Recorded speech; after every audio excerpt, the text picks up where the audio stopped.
Today when I was out, I had to wait again on a line, and Sims again, they were trying to coordinate themselves to see when I was going to arrive so that they can be near to start simming. They try to bombard you with one kind of visual of certain groups of people, okay? And the first thing I thought to myself, I was like thinking, and I've said this before, here in the Mediterranean, I'm like, imagine this is like a Truman Show, and they want you to observe certain things. So this is like, when they're showing you certain types of people dressed in certain ways or whatever, it's as if it's like, brought to you by Satan. And I've said this before.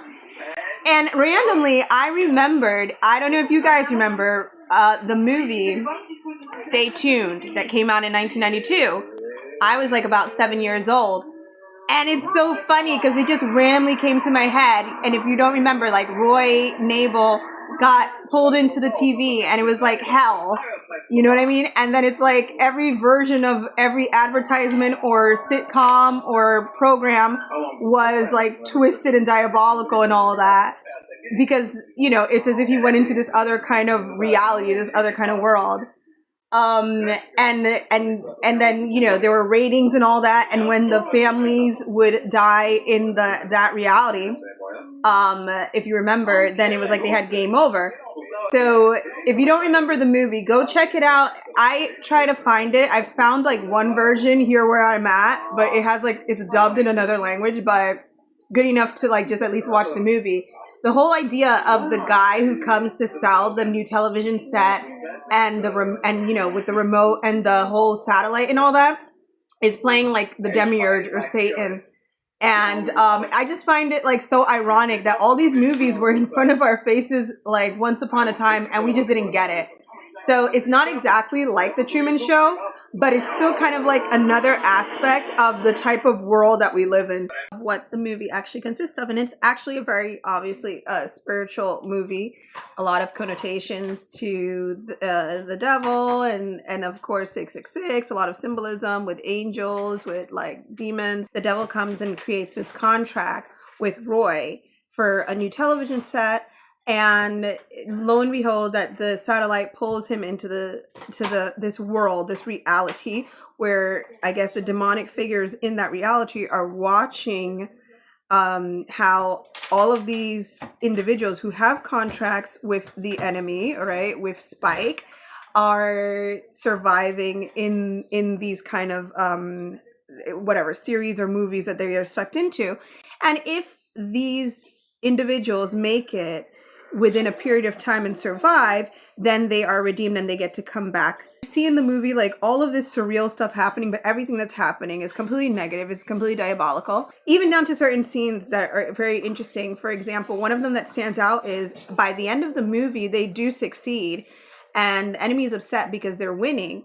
So there's a loophole and he uses it because he only has the contract with Roy.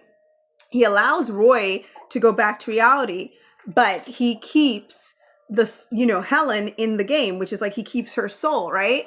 So it's really interesting because it's similar to the concept of the chosen ones in the sense that they've mastered the game, but now they have to go back and save the other souls because in the end he has to go back and save his wife in the game. So he comes back willingly, but because he has to save her. So just little things like that also that are very interesting in the movie. Even has symbolisms with AI robotic dogs and AI robotic cats in it. In the cartoon scene that are trying to attack. There was also a scene, and I wrote about it in my book because this movie came out in 1992, and in 1991, where the U.S.